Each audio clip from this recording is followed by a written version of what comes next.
The following is a presentation of the Eagles Sports Network.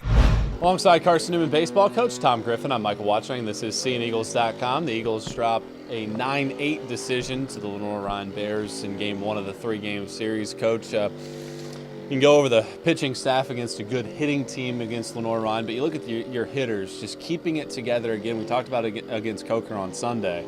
You're down seemingly most of the game. You come back, you tie it at 6 in the bottom of the 8th.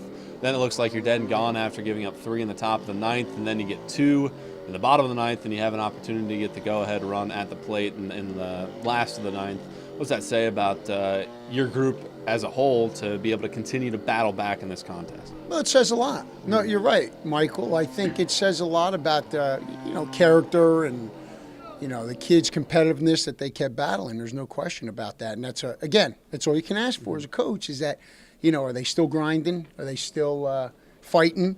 And no question they did. Mm-hmm. No question they did. But again, earlier in the game, we had some opportunities now offensively. I know we got 8 runs there, and we put some runs up to answer back. But at the same time, we left a lot of runners on with 2 outs and not getting that big hit like they did. Now, they ended up getting the 2-out, 2-strike hit, and credit to them. Mm-hmm. Credit to them for that. Bottom line is they made one better pitch than we did, and their hitters did one better swing than we did. That's the bottom line. And like you said earlier, it's 8 one-run games. Why is that? I don't know. I mean, there's a lot of reasons why, I guess, but we've talked to our players. Listen, we got enough upperclassmen.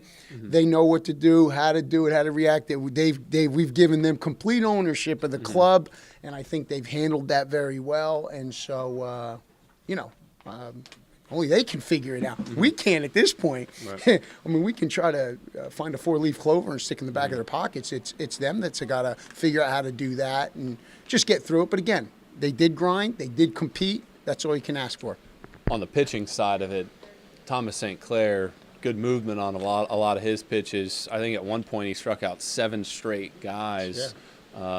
He had over 10. Quentin Yoakum was there, stride for stride with him, keeping your team in the game.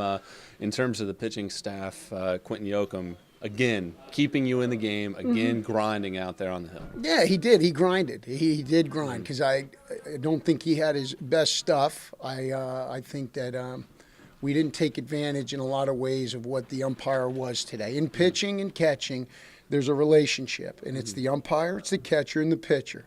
And you got to find out where is the umpire's zone, and you got to have a feel for that. And the umpires are going to have zones, and they're going to miss some pitches, but they're going to have a feel. And we felt like, hey, we knew what this umpire was going to get for both sides. Did a great job for both sides.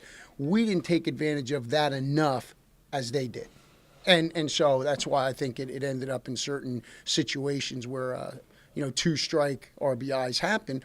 We didn't expand as well as we probably could have or should have at those times. But that's the game of baseball, though. But you got to know the umpire. Mm-hmm. You got to know that situation. That's where pitcher, catcher, and even hitters coming back in are saying, hey, this is what he's given. Mm-hmm. Well, we know that. Well, take advantage of that. You get a doubleheader here tomorrow, obviously, 2 important games. What is the takeaway, and what are some of the things that you think that the guys need to do to make sure that they come out with good outing tomorrow? There's nothing we can say or do. We're past that. Yeah. You're past that. Now it's them figuring out what they got to do to get here and to get that first pitch and just compete on that first pitch because you can't worry about game 2 or all that. Again, it's just get through tonight and then get here tomorrow. We've got Matt Malone, a former Carson-Newman student, is doing a chapel service for us. He's a great kid. We're looking forward to his message tomorrow. That'll be our first thing we focus on. The tarp's got to come off first. So we're going to do a great job getting that tarp off, make sure it's as tight as can be. That'll be our first focus so that we win the battle right from the get-go. Then we have the chapel. Then we get ready for the first pitch. But there's nothing we can do. We've prepared them. It's now they got to go out, and they know what to do. And we're confident that they'll do that, no question about it.